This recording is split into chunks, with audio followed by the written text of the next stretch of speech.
नमस्ते दोस्तों। अगर ये सवाल आज एग्जाम में आ जाए तो कितने बच्चे इस सवाल के करके आओगे, मुझे कमेंट में बता दीजिए। और जिन बच्चों पे नहीं हो पाएगा, परेशानी की बात नहीं है, मैं आपको सिखा के जाऊंगा।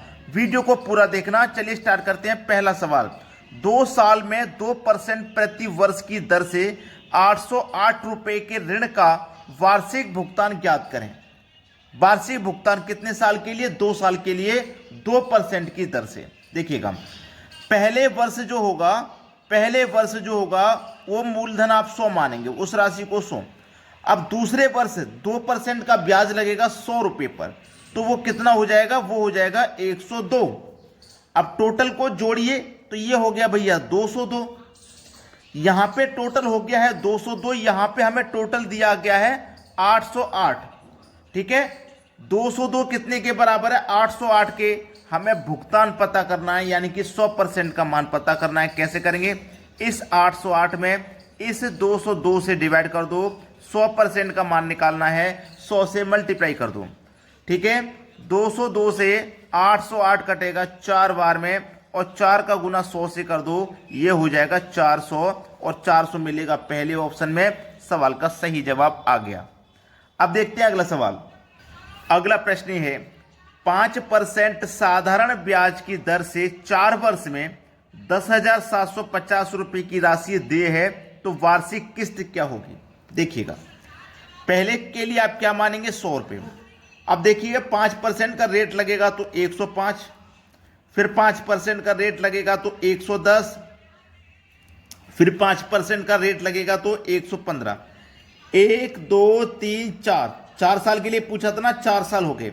सबको जोड़िए, 100 200 300 400, तो ये हो गया 415, 425, 430। तो हमने सभी को जोड़ा तो ये हो गया भैया 430, और यहां कितना दिया गया? 10,750। ठीक है, हमें 100% का मान निकालना है, तो इसमें 430 से हम डिवाइड कर देंगे, और 100% का मान निकालने के लिए 100 से मल्टीप्लाई कर देंगे। तो सीधा सीधा यहां पे 1 0 से 1 0 ये कट जाएगा। कट गए ना? 43 से कटाइए इसको, तो ये 25 बार में कट जाएगा, और 25 का गुना 100 से करो तो ये 2500 हो जाएगा। 2500, यानी कि सी ऑप्शन आपके सवाल का बिल्कुल सही जवाब है। अब देखते हैं अगला सवाल। अगला सवाल है, कौन सी वार्षिक किस्त 1740 रुपए के ऋण को 8% वार्षिक साधारण ब्याज की दर से 5 वर्षों में अदा कर देगी? कितना? पहले के लिए तो 100 रखेंगे। अब हमारा 8% का रेट है तो कितना हो जाएगा भैया? 108। 8% का रेट है तो अगले साल 8 और बढ़ जाएगा 116, फिर 8 और बढ़ जाएगा तो 124, फिर 8 और बढ़ जाएगा तो 132। कितना समय है? 5 वर्ष। तो 1 2 3 4 5 वर्ष हो गया। इन सबको जोड़िए तो ये आ जाएगा 580, और यहाँ पे कितना दिया गया भैया? 1740 दिया गया है। 100% का मान निकालना है तो 580 से डिवाइड कर दो, 100% का मान निकालने के लिए 100 से मल्टीप्लाई कर दो, 0 से कटा दिया 0, 58 से 174 कटेगा 3 बार में, 3 का गुना 100 से कर दो, आंसर आ गया 300। मैंने क्या बताया? मैं आज आपको सिखा के जाऊंगा, बस वीडियो को पूरा देख लेना। अब देखते हैं अगला प्रश्न। अगला प्रश्न है, 4 की पावर 999 को 7 से विभाजित करने पर शेषफल क्या होगा?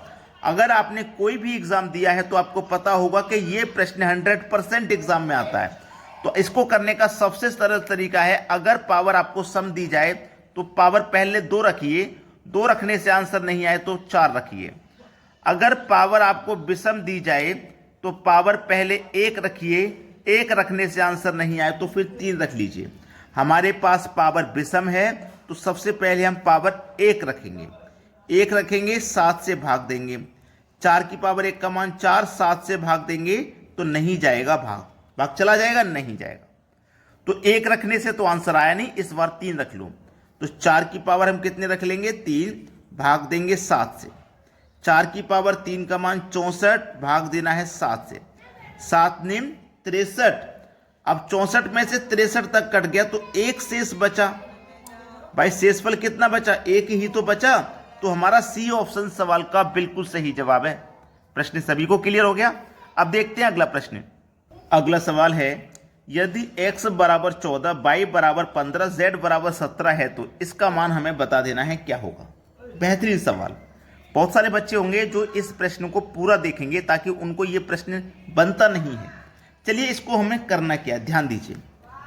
1/2 x plus y plus z x minus y का whole square plus y minus z का whole square plus z minus x का होल स्क्वायर। ठीक है, इतना काम कर लिया। अब ये क्या हो गया 1/2। अब देखो सीधा सीधा ये तीनों हमें जोड़ने हैं, x plus y plus z, x y z तीनों को जोड़ेंगे हम, तो तीनों का मान जोड़ने के बाद हमको 46 मिल जाएगा। ठीक है, अब यहां पे इनको जब सॉल्व करोगे तो इनका मान आपको 1, 4 और 9 मिल जाएगा। मिल जाएगा कि नहीं? अगर नहीं समझ में आया तो मैं बता दूं। देखो x का मान कितना है 14, y का मान 15, दोनों का अंतर करोगे 1 आएगा, तो 1 का स्क्वायर 1 हो गया। इसी तरीके से आगे कर लोगे आप।